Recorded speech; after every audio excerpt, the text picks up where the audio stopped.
que se nos hizo corta.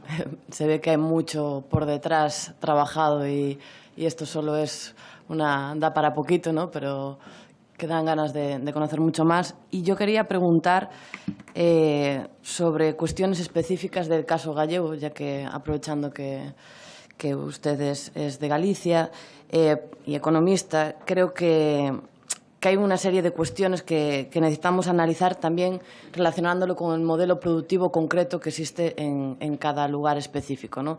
El caso gallego, pues, como ya se tiene teorizado, no tiene aspectos económicos característicos de lo que se dio por conocer como colonialidad interior, en esa teoría de Beiras, donde hay una relación entre la explotación y extracción de materias primas y donde el sector primario tiene un papel muy importante.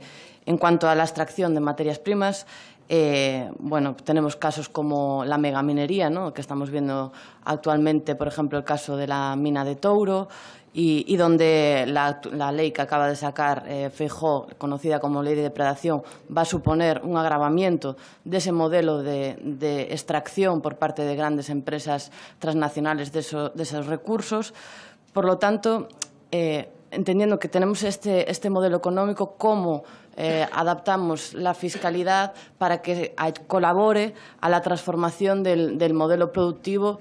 Y yo lo que quería plantear es si podría ser una buena fórmula no solo contar con lo que son las emisiones de carbono, sino también tener en cuenta la pérdida de sumideros de carbono. Por lo tanto, entender que otro de los elementos a tener en cuenta pues, es la degradación de los suelos, la pérdida de los bosques, y que se pueda tener en cuenta para adaptarlo a este modelo, sobre todo de extractivo, ¿no?, y de explotación de recursos primarios. Entonces, ¿cómo se puede incentivar la conservación de estos sumideros de CO2 vinculando modelo productivo, fiscalidad y, en definitiva, con el objetivo de cambiar o de frenar el cambio climático?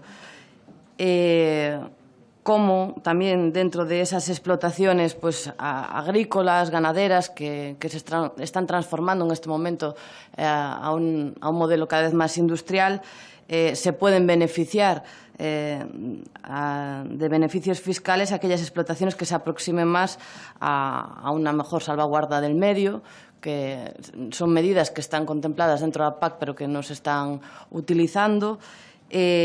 Y luego también quería preguntar en qué medida también esa vinculación de modelo productivo y fiscalidad tiene que tener una lectura también sobre la necesidad de recuperar soberanía fiscal y soberanía sobre el territorio, que en nuestro caso va unido. Por ejemplo, el caso de ENCE, la papelera, genera todo un modelo de monocultivo del eucalipto donde las consecuencias económicas las pagamos todos. Las consecuencias económicas son los incendios, ya que los eucaliptos son gasolina en los incendios.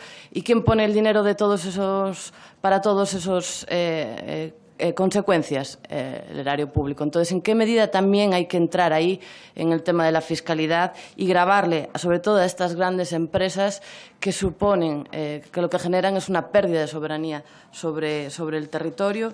Y ya por último, al final también comentabas el tema de la financiación autonómica. Yo creo que sería un tema muy interesante abordar de cara a la financiación autonómica, una lectura de que precisamente, por ejemplo, zonas como Galicia, donde hay una relación y una dependencia muy grande sobre los sectores primarios, son los que más van a pagar las consecuencias del cambio climático. Lo estamos viendo este año con la sequía que tuvimos. Sectores como el de la castaña, por ejemplo, pues entró totalmente en crisis. Lo mismo pasa con la productividad de las rías gallegas con el cambio climático. Entonces, esas zonas que tienen una dependencia, como digo, de sector primario, son las que más van a pagar las consecuencias del cambio climático, y en qué medida habría que entender que se tiene que tener en cuenta el factor del cambio climático a la hora de la redistribución de la riqueza y sobre todo también de la desigualdad espacial que se está generando también, o sea, que agrava la propia condición de cambio climático, agrava las desigualdades espaciales, ¿no? Y bueno, que explicaras un poco eso que quedó así un poco abierto del tema de la financiación autonómica. Gracias. Terminó, ¿no, señoría? Sí.